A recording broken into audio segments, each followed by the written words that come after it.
Welcome to Rockin' edition of Rockin' Recovery. I'm your host, Jay. My next guest is, I probably will not butcher your name at all, Katie Lane. Yeah, it sounds as it's spelled. Yes, Katie Lane. Very At nice least to I meet you. didn't butcher that one. The last one, I have problems with last names, so I'm glad you're here. You're here to tell your story on whatever it is you want to tell. What we do here is talk about addiction and recovery and mental health, and those are two topics close to my heart. So I'll just let you introduce yourself and continue that.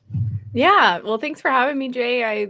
This is something that's very close to my heart as well as someone who personally struggled with alcohol for nearly 10 years and got free from the addiction through a treatment that's actually been around for over 30 years, but is wildly underutilized and unknown. In fact, when I learned about it, I just happened upon it through a YouTube video. So a bit about my backstory, and I'll, talk about the treatment as well. I developed an alcohol addiction around the age of 21.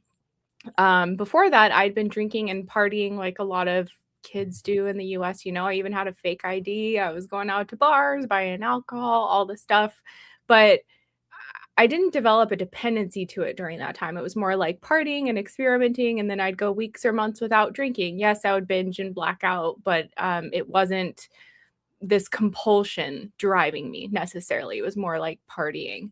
And then around the age of 21, I started hanging around some people who were very heavy drinkers, like daily binge kind of whiskey, vodka kind of drinkers. And at the time, I kind of looked at that and I was like, why do you want to drink every day? Like, that's weird. But within a couple of months, I started kind of developing my own daily drinking habit and started to realize, oh, this is actually kind of fun. Now I know why people do it every day. And at the time, again, I was in my early 20s thinking this is just something that people my age are supposed to do. It's harmless. When I get a bit older, I'll kind of rein it in. Never thought I would develop an addiction to alcohol because I thought that was something that happened to like other people, like I pictured the homeless man under the bridge with drinking out of the paper bag kind of thing. I've since learned that's just like a crazy stereotype that is not true whatsoever. But I realized I was addicted to alcohol a couple years into drinking that way when I tried to take a break from drinking. I'd been drinking every day for more than a year, and that scared me a little bit because I was like, I don't even remember the last day that I didn't have a drink. Like I've been drinking for so long every day. And so I took a 7-day break, and to my surprise, it was really, really hard to do. I was white knuckling it. I wanted to drink every day. I was just taking a sleeping pill to go to bed at 7 so that I wouldn't be tempted to drink right after work. I made it the 7-day break, and right at day 8, I went back to drinking and was kind of back where I was. And so that's when I realized I had a problem with alcohol. That was kind of like that 7-day break was really my first start at tons of attempts, probably dozens of attempts of trying to quit or moderate drinking for years. And I made it 6 months sober one time. But in the back of my mind during that whole sobriety period, I wanted to drink, and it was just truly white knuckled, kind of forcing it, just distracting myself so that I wouldn't drink. And eventually I returned to drinking again. It was a horrible relapse. It was back where I started. And then kind of continued on this cycle of, I'd try to take a day long break. Oh, am I here still?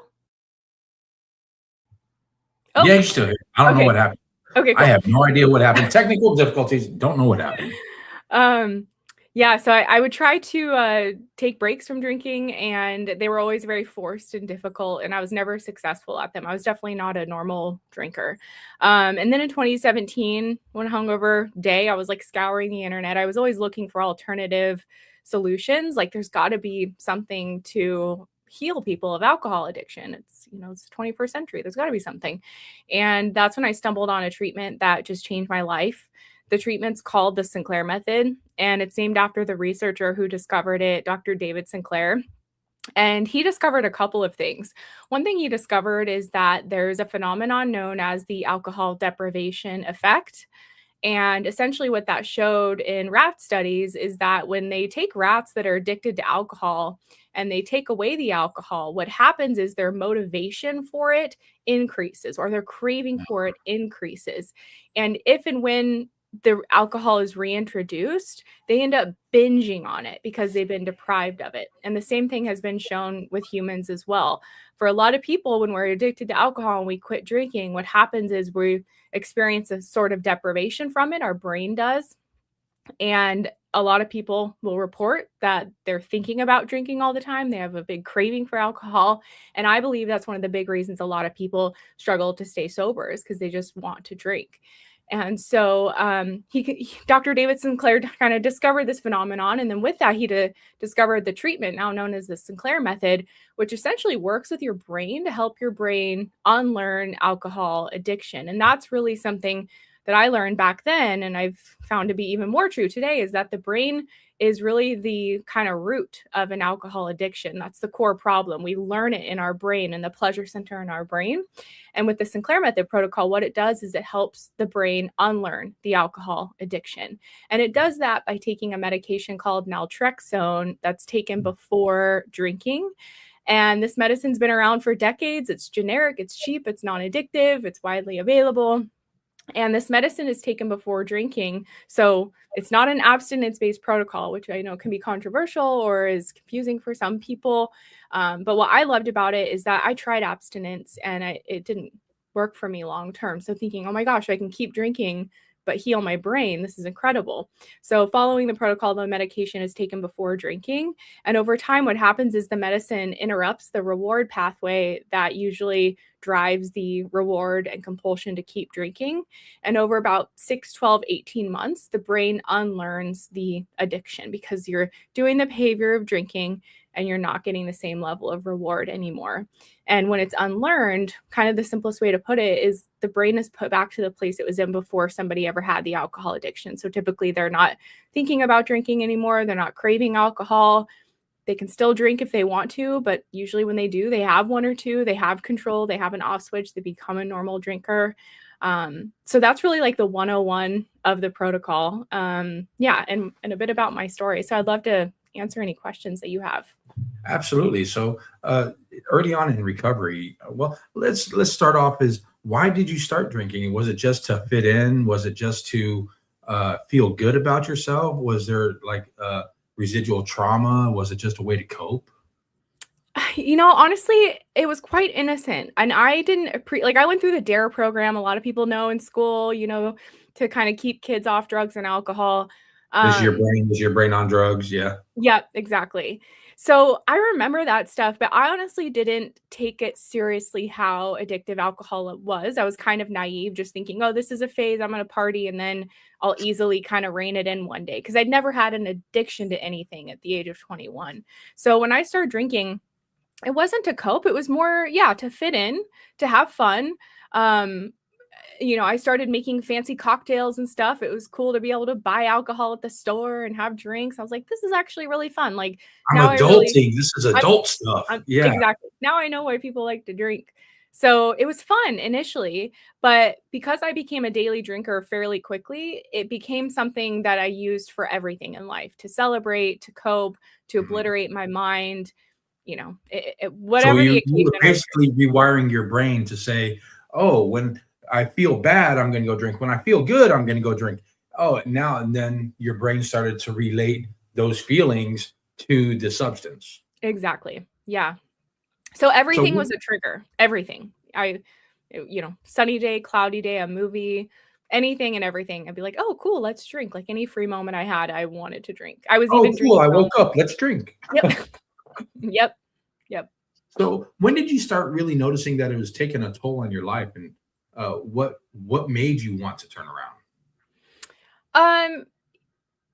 I think just like the daily fog and hangover, whether it was a mild hangover and I was like sweaty palms, anxiety, headache, or if I was literally like throwing up in the toilet, just kind of that daily fog, starting to realize that I don't feel great as a result of my drinking. And that was kind of becoming a new normal for me. Also just realizing that I didn't have control. And at first I saw that as kind of fun, like, oh my gosh, I blacked out last night. That's hilarious. But then I started doing riskier things and just honestly dumber things while I was drinking, like drinking and driving or going to places alone that I shouldn't be going, experimenting with other drugs, not knowing where they came from. The list kind of goes on. And so seeing myself kind of put myself in riskier situations and see that I didn't have control over drinking, to where it wasn't me consciously saying, hey, we're going to dinner, let's have a couple beers with it. It was like, where's the beer? I need a drink. And prioritizing it over everything more and more. There's a great quote by Andrew Huberman, which I think so perfectly summarizes an addiction. He says, an addiction is the gradual narrowing of the things that bring you pleasure. And I just found that to be so true. Like within about a year of starting to drink a lot and daily, alcohol became the only thing I was focused on for pleasure, for reward, for celebration, for relief. It was like something I put on a pedestal. And a lot of people start off in the rooms of AA, and which is a great program. It works for a lot of people. Yeah. For those that it doesn't work for, I'm glad you found another solution. But did you try the AA route? Did you try meetings and all this before discovering the Sinclair method? I only went to 2 AA meetings, and the main reason for that was I was in my mid-20s, and the meetings I went to was a small room of men probably in their 60s, and I just didn't relate with the scenario and the community, I guess, that was there. So I didn't give it a sincere try, but I did go to that a couple of times. My approach before the Sinclair method was I tried a lot of different kind of spiritual things or human development type things. If I was taking workshops or changing my diet or improving my just personality or personal development kind of things, I was like, maybe this will kind of give me an aha moment to help myself not want to drink. Like I'll have a reason not to drink. And those things maybe worked temporarily, but not long term for me. They would kind of serve as a distraction. But I think if I went back to the number one reason why moderating or quitting my drinking was so hard was the craving. Like even when I was sober 6 months, I wanted to drink every day. And so even though I was not drinking, I was still controlled by the alcohol because I was thinking about it all of the time. But yeah, my dad is sober because of AA. I'm very thankful the program exists. But it just, for a few reasons at that time, it didn't seem like a good fit for me. And a lot of times what it takes for us to get sober, get clean, whatever it is that connection and that relating to other people. That's why I think for the younger generations, the AA-NA route does not work. And because they view it just like you said, there's a bunch of old geezers, talking about whatever, they've lived their life and they're drinking coffee, and it's like a cliquey or almost cult-like atmosphere. AA is not a cult. And I approve of AA. I am a big believer in supporting of all pathways to recovery. Yeah. I just wanted to put that out there before I got hammered by AA people saying, "Oh, it's not a cult." I know it's not a cult. I believe in it. Sorry, But I think that's a big reason why some people have a hard time adjusting to AA, because not only is it that there's that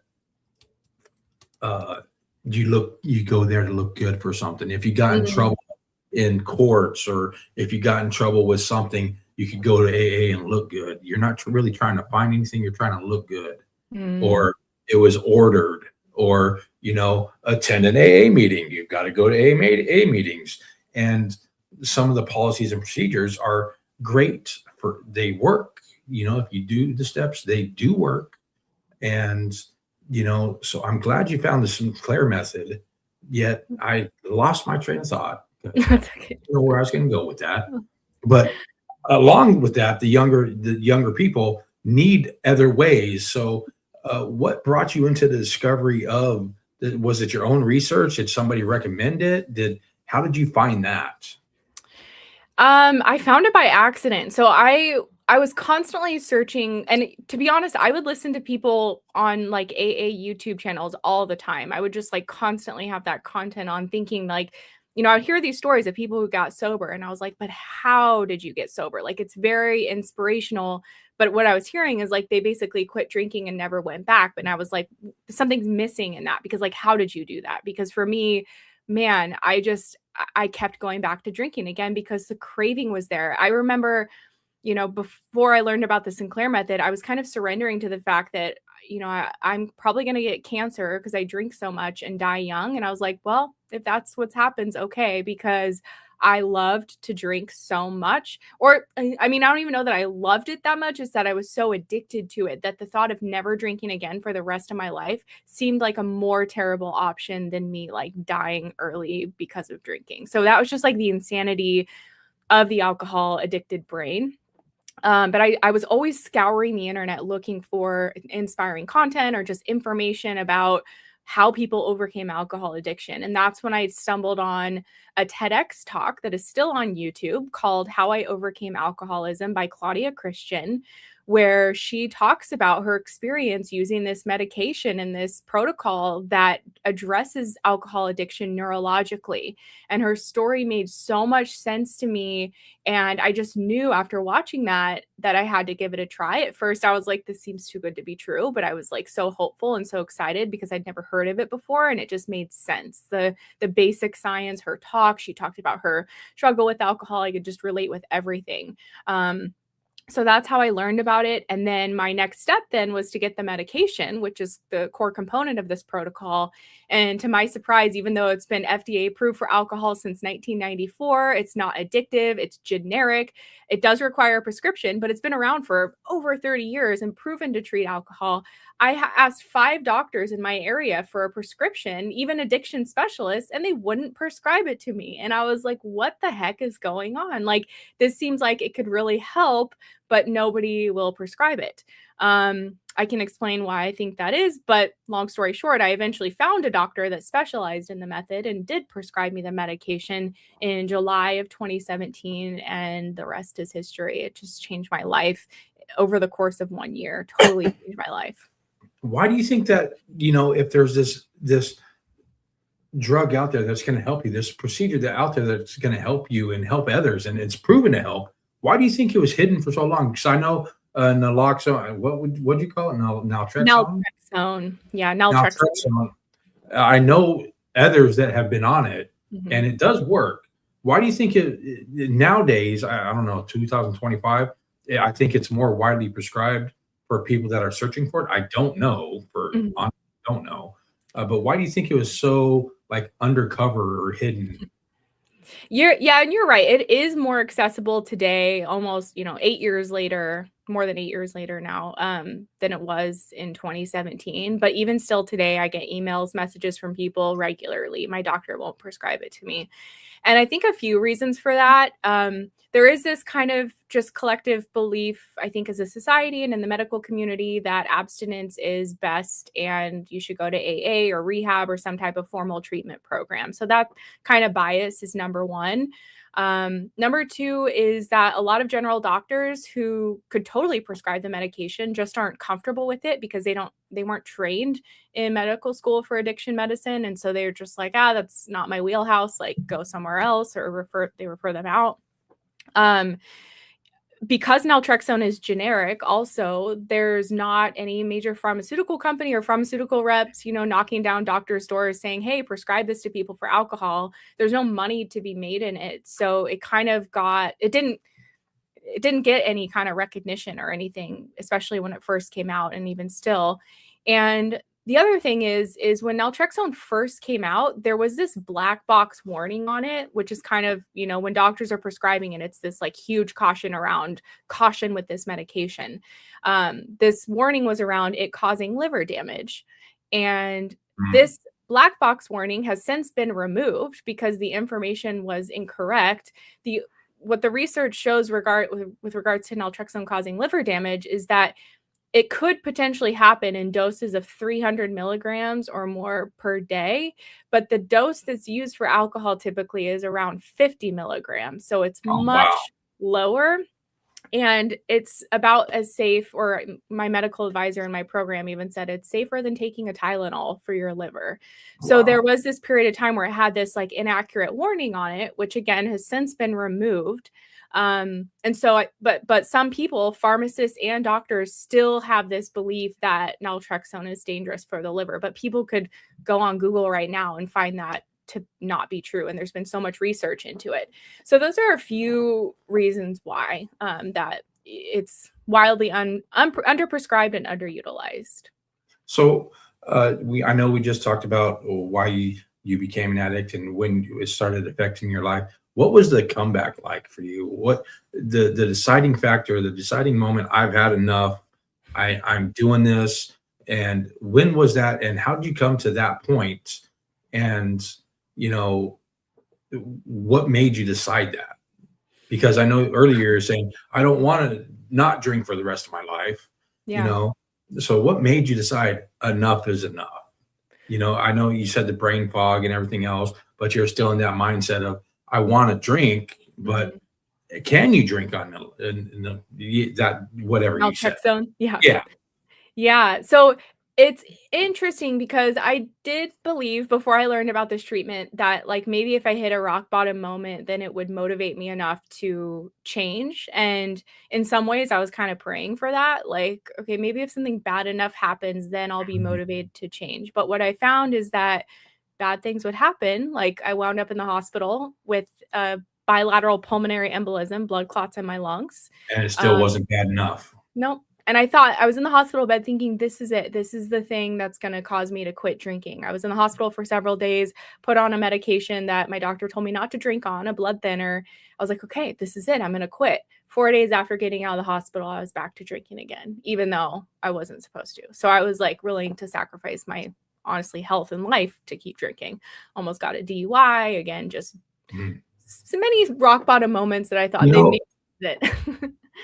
the rock bottoms for everybody's different. I don't like to talk about rock bottoms because across the board they're all different. It could have been you just had Yeah, a thought and it's like I am done. I'm right. tired of it, and that's your rock bottom. Yeah. So rock bottoms are there for the people that need them, and to make all a rock bottom is a moment that grabs your attention and makes you want to change. That's it. Yeah. Yeah, You that's know, a good way to put it. Yeah. It's really easy. It's just something that memorable, and you don't want to do it again, and that's that. Yeah. No, nothing else. That's all a rock bottom is. It could be walking out the door and you tripped. That's your rock bottom. It could be just a thought of I don't like the price of this freaking alcohol anymore. I quit. Yeah. And early on in recovery, and I know you said you tried other ways. How did the Sinclair method? Why do you think it worked for you? Well, I think it worked because I'd been trying to fix my drinking for years, and I was really sick and tired of it. And the thing is that I think is important for people to know, sometimes people think, "Oh, if they're not really like if they say they want to get sober but they're not doing it, then they don't really want it." And honestly, I really wanted it. Like, I wanted to get better so bad, but again, the craving and the mental preoccupation with drinking, it's like it was a parasite in my brain that would just, like, control me and dictate my actions. Like, I would wind up at the liquor store even though I promised myself I wasn't gonna drink. It's like it was just this mental insanity. And so when I learned about naltrexone and the Sinclair method, I was allowed to drink on naltrexone because with this protocol, drinking is part of the Sinclair method. And there are people that take naltrexone if they're sober and it helps them stay sober because it's also an anti-craving medication. But for me, I didn't want to quit drinking at that time. And I loved the idea of being able to get my control back over alcohol.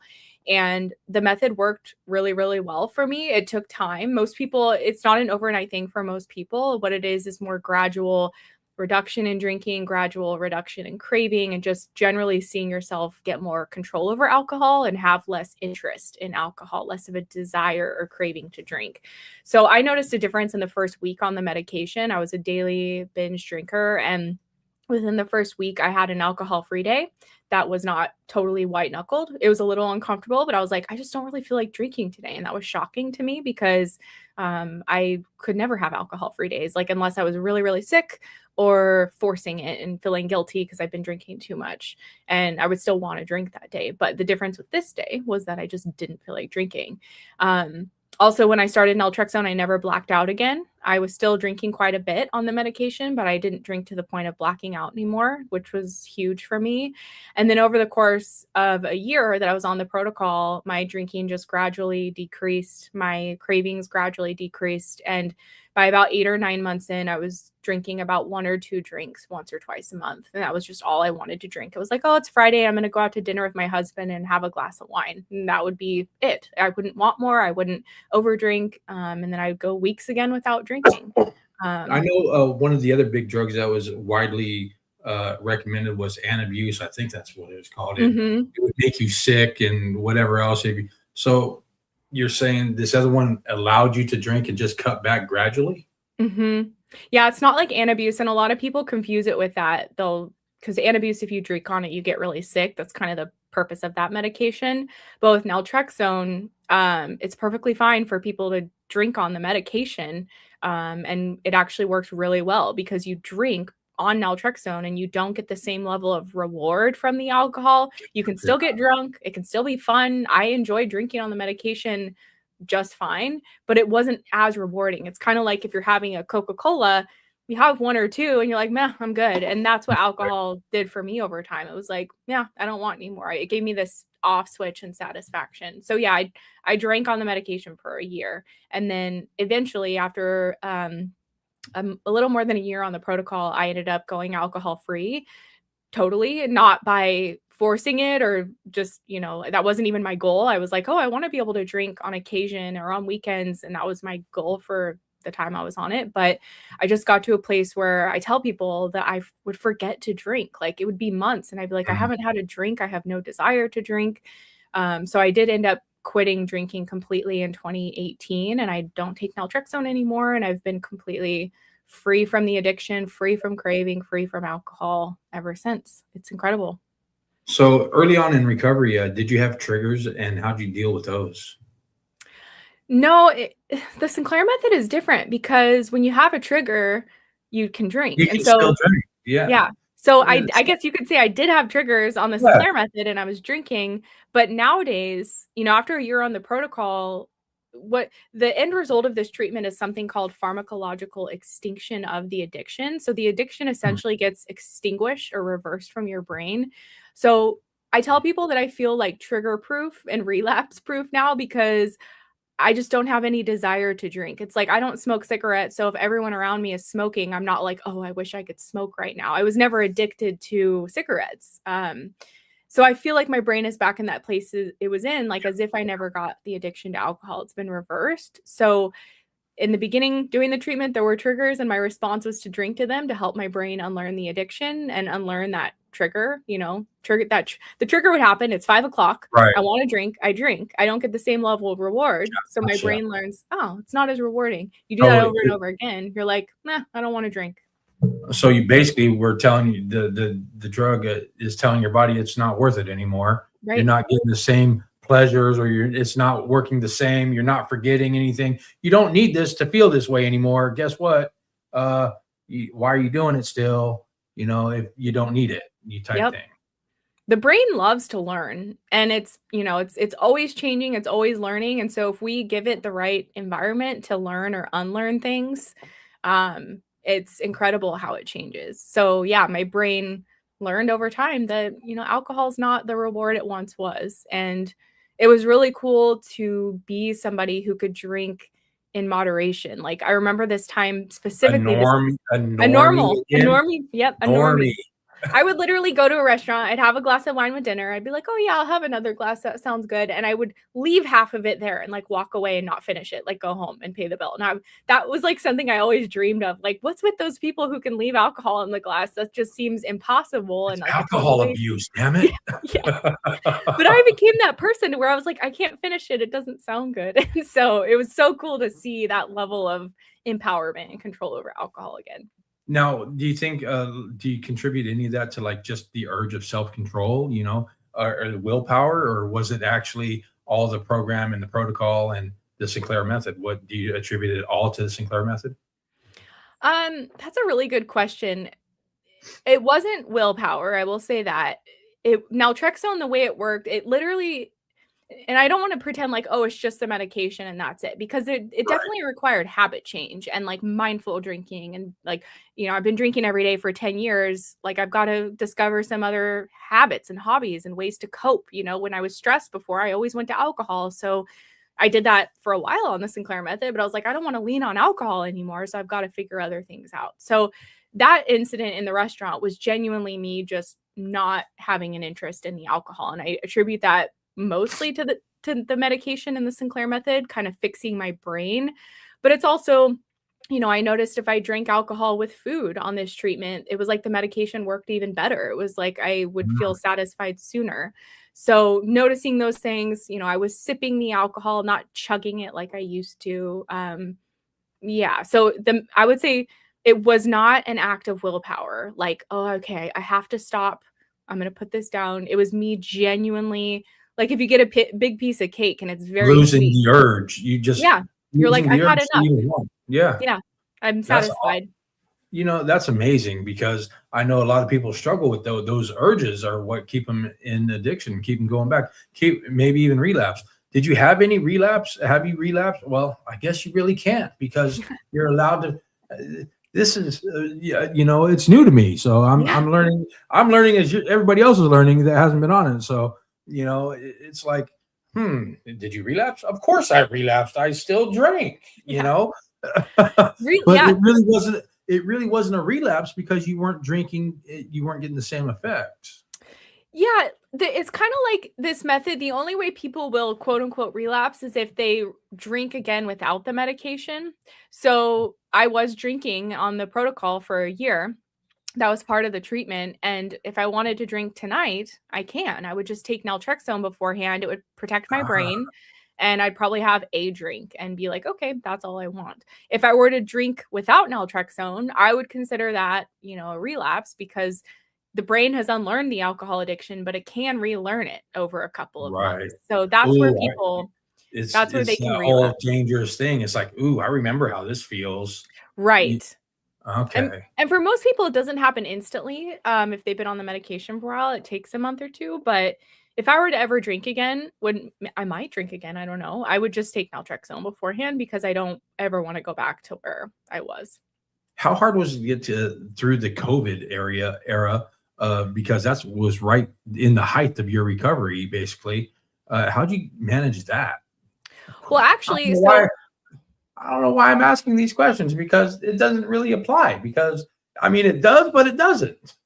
well, and it wasn't actually in the height of my recovery, because I started the method in July of 2017 and I quit Okay. drinking in 2018. So I was Okay. a couple of years alcohol free. But I will say, during that time, my dad got really sick and we thought we were going to lose him. We didn't, but that was probably one of the most difficult trials of my life. And it was a real test of like, am I really recovered from the addiction, or am I going to want to turn to alcohol to cope with this?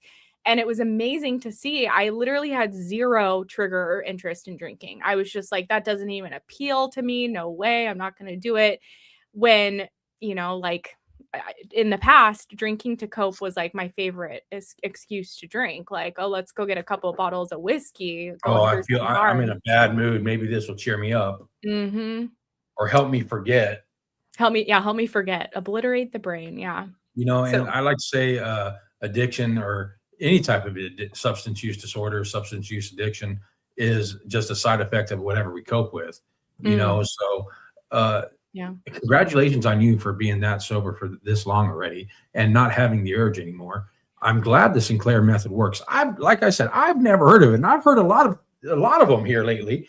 I so it's awesome that to find another one that the people that don't want to quit Yeah. don't really have to, Mm-hmm. you know, but are still, they're not going to get the same effect, the self-harming, the dangerous situation effect, as drinking without it. Yeah. So Yeah. what are some of the misconceptions along with this method and protocol? One that I see a lot is people say, "Oh, you're just replacing one drug for another." So they think that Uh, naltrexone's like a substitute, yeah. when that's completely false, simply because naltrexone's not addictive at all. You get no pleasure from taking naltrexone. In fact, like I would have to, like, when I took it, I would have to make a note that I took it because I couldn't tell whether or not I took it. So, if you're starting to smoke a lot of weed instead of drinking, that would be a replacement because you're getting a high from something else. But what naltrexone is doing, it's like a biohack in the brain. It's just interrupting the reward loop. So that's one where people think that you're replacing one for another. People kind of talk down to me that I used a medication to drink. Like in AA, they say there's no easier, softer way. And I kind of get flack for that. But I'm like, if there's a medicine that works to heal the brain of alcohol addiction, like, why wouldn't you use it? Why wouldn't you want it? Why Yeah. wouldn't you want it? If a doctor prescribes me that and says, hey, take it like ordered and you'll be just fine, guess what? I'm going to take it. Right. I know. It's like cancer or freaking being sick. You're having virus. You go get checked out and say, hey, this is what's wrong with you. But if you take this miracle cure, acetaminophen or penicillin, you'll get cured of it. Damn straight I'm taking that shit. Yeah, I know. Yeah. And another thing is that people think naltrexone, like I mentioned, is damaging for the liver, or that it's dangerous to drink on it, which there's research out there to show otherwise. A lot of research, double-blind placebo-controlled trials to show otherwise. Yeah, so those are some of the ones. And of course, like, a lot of people aren't open to like a harm reduction method that isn't just strict abstinence. So maybe they don't take this treatment seriously. So but for all those people, I've got to say, what does coffee do to you? What is caffeine? It's a mind and mood altering substance. So you better look in the mirror before you judge somebody else on their recovery. This is true. Yes, this is true. It's a fact. Caffeine is bad for you. Dangerous, I should say. It's just another habit forming addiction. Yeah. And it's mind and mood altering. So that would technically classify it as not abstinence. Yeah. And the thing is, like, one of the counselors in our program, I love this little phrase she says, where she says, drinking isn't the problem. It's the excessive drinking that's the problem. And so with this treatment, if people get to a place like I did, and most people do, it has a very high success rate where they're drinking once or twice a month or once or twice a week, and they're not getting drunk. They're having a beer with dinner or whatever. I don't see the harm in that. And people will get mad at me for saying that because they're, just believing abstinence is best, which abstinence is best for some. I don't even drink anymore, but I don't think it's up to me to say, oh, you shouldn't have that beer with dinner, So the family that goes out, or the special events, or even, it could be daily. Who cares? But the person that can have one, I'm good. After work, it's a cold one. I drink Coca-Cola, so I popped like 2 cans of Coca-Cola and I down them. I like Coca-Cola. That's my addiction. Now, but for those people, why would they? What would make? I don't understand the judgment. If somebody wants to do something and it's not an addiction and it's not harmful, why can't you support it? Yeah. And I'm thankful for people like you, because there are voices out there like you who are like supportive of all alternative paths, or all paths, truly. And, I think there's a few loud voices maybe that are not, and they kind of come through the comments. I have seen a lot of people on social media, on other platforms, that the only way is abstinence. I'll tell you what, for me, yes, absolutely. But that's not the case for everybody. Right. I 100% agree. And I was a drug addict, and 100% abstinence is the only way for me, Yeah, totally. And I would never replace one habit with another because I have that addictive personality. Right. And if one is starting to make me feel, it makes my mind, I can handle this other one. Okay. Well, guess what? Then I'm done. I'm back in the gutters, back homeless, back in the streets, back doing whatever stuff, back to prison, whatever the case may be. That would be me, And I think a lot of addicts have that mindset too. And that's why for a lot of drug addicts, abstinence is the only way, you know? And for alcoholics too, sometimes abstinence is the only way, because if I have one or two, unless you've worked on yourself, unless you've rewired your brain, and unless you've got medical assisted treatment, which that's not an addiction, that's a form of treatment. Hold on. The words are in the freaking, it's in the title, treatment. Yeah, You know, exactly. as long as you're using it by the proper way, there's, as long as you're not abusing it, Yeah. you're fine. And that's something I want to say too, just to clarify. Like sometimes people say, "Oh, so I'm 6 years sober. You're telling me I should go drink," and that's not what I'm saying at all. This treatment is for people who are currently drinking and can't stay sober, or they're not ready to stay sober right now. Like they can't imagine quitting, and so this treatment really meets those people where they're at. And it's like, okay, well, let's start your recovery by getting you to drink less. And for a lot of people, that's a much more approachable, doable first step than going abstinent and never touching alcohol again. So I'm not advocating if you're sober and doing well in recovery to start drinking on the Sinclair method. But for those, countless hundreds of thousands of people out there that are struggling with alcohol and can't cut back, can't quit, like this is a great treatment for them. It absolutely is 100% a great treatment.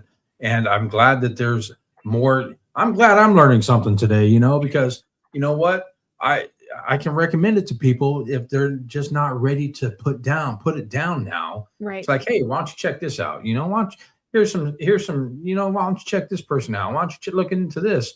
And that just puts more arsenal in my toolbox, Right. more tools in my toolbox to help the next person. So thank you for coming on here and teaching me, and not only me, all these other people about the Sinclair method.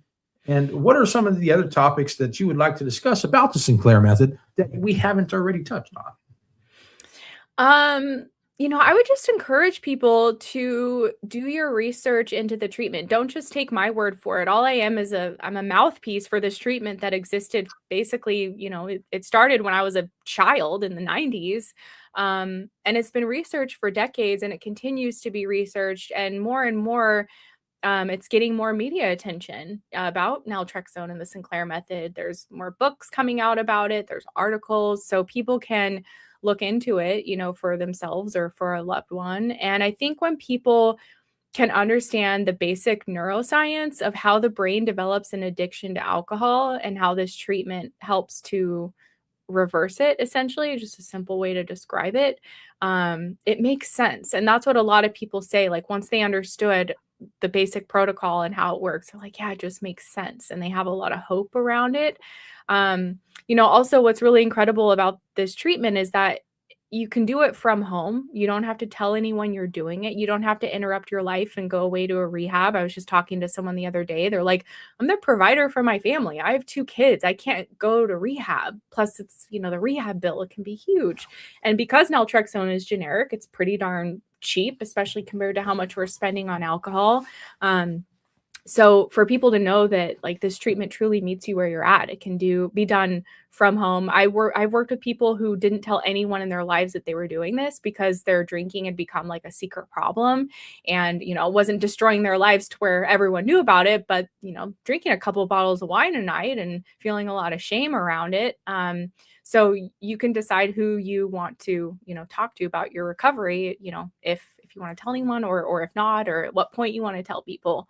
And also it's such a personal journey. And so to be your own advocate, like if someone watching this goes to their doctor to ask for naltrexone like I did, and the doctor says no, don't stop there. Like there's other doctors that prescribe it now, and don't like take their no or their judgment as something like wrong about you. It's just they don't know about it. And so being your own advocate, and if one method doesn't work to get you free from the addiction, try something else. There's more and more treatments coming out now. There's naltrexone and the Sinclair method. There's neurofeedback. People are trying different types of therapies and all that. So if one method doesn't work, just keep trying until you find the one that does for you. Absolutely. And again, thank you, Katie. There needs to be more people like you doing the next right thing and speaking out on something, that might be little known, yet, it does help people. And it's proven to help people, Yeah. and what's funny is just earlier, I think it was 2 weeks ago, I seen the whole David Sinclair lab rat test, where I'm like, David Sinclair, who the hell is this? I'm like, what are they talking about? Now watch them take it away, and they search for it, and it gradually, lowered. Yeah. And So I watched that whole experiment, and it That's was so cool. crazy to. I'm like, all right, yeah, we'll talk about this. I didn't even know it's called the Sinclair method, but when you explained it, it was awesome. Yeah, that's so cool. And for people to know too, I learned about it through that TEDx talk that's still on YouTube. There's also a documentary about this treatment called One Little Pill. There's a book about the protocol called The Cure for Alcoholism by Dr. Roy Escapa, the medically proven way to eliminate alcohol addiction. So there's resources out there where you can learn more about it as well and the science behind it. Yeah, so check it out. I also, And oh, go ahead. Sorry. I think it's great that you're able to do that because honestly, a lot of, and especially you didn't have to tell anybody that you're doing it Yeah, and suffer that more shame, that fear of judgment, that fear of criticism, that fear of letting somebody know that I've got a problem. I can't do right. that. You know, you didn't have to suffer as much of that with this program either. Yeah. No, and to be honest, I didn't even tell my own husband I was starting the treatment until I'd been on it for a month and I knew it was working because he knew I drank. He knew I drank a lot, but I hid it a lot from him and I would always have excuses like, "Oh, I forget to eat when I drink, so I got really drunk." But truly I was just like drinking a lot. So it was really cool to be able to start it and like you said, like not have to like tell the world that I'm struggling. And then when I started to see it work, that's when I was starting to tell people. And, we were talking about misconceptions, and sometimes people will say, well, this wouldn't work for a real alcoholic. And I just want to say that this doesn't have a 100% success rate. Like this treatment, nothing does. But I have seen it work for the spectrum of alcohol use disorder. And some people don't like that word, but I like the word. From people who are more mild alcohol use disorder, where maybe they're only drinking a few glasses of wine a night, but it's every night, to the person who's drinking a fifth of vodka every day and throwing up blood kind of thing. I've seen it work for all types of drinkers. So there's not like a cutoff point. Like if your drinking is this bad, then it's not going to work for you. I think the thing that impacts how well it's going to work for somebody is really somebody's personal motivation and desire to change. But again, it doesn't work for everybody. I don't want to pretend that it does, but it does have a very high success rate for most people. Well, one last thing, if you want anybody to know what do you want somebody to take away from this conversation? That, alcohol addiction is not a lifelong illness that you're stuck with necessarily. It can be reversed in the brain. I'm proof of that. So are countless other people. I have a ton of Sinclair Method success stories on my YouTube channel. People are welcome to watch. It's under Thrive Alcohol Recovery. Yeah, I just encourage people that, there's not, like you talked about, there's not one path that's right for everyone. And if you've tried something, even if you've tried the Sinclair Method and it's not working for you, try something else. If you've tried AA and it's not working, try something else. Don't feel like, you're the failure because the treatment that you're doing isn't working for you. Maybe it's not the right treatment for you. Just keep searching and keep researching, and I believe you will find the right one. And that was Thrive Alcohol Recovery. Yes, thrivealcoholrecovery.com. That's all our social medias as well. I put out a lot of content and educational material. Instagram, all of it. Instagram, TikTok, yeah, all of it. Thrive Alcohol Recovery. Go check her out. Obviously, it's working. So if you want to learn some other method than AA, NA, and all the formal, most recognized big name groups, go check out the David Sinclair method, the Sinclair method, and look at Miss Lain. Yeah. Thank you. Thank you so much, Jay. I really appreciate you having me on and being willing to have this conversation. I hope it helps, even if just it helps one person. That's amazing. Absolutely. And thank you for joining me tonight or today, this afternoon, whatever time it is. Thank you for that. And I hope you have a great day. And until the next time, that's Rock and Recovery. See ya. Bye.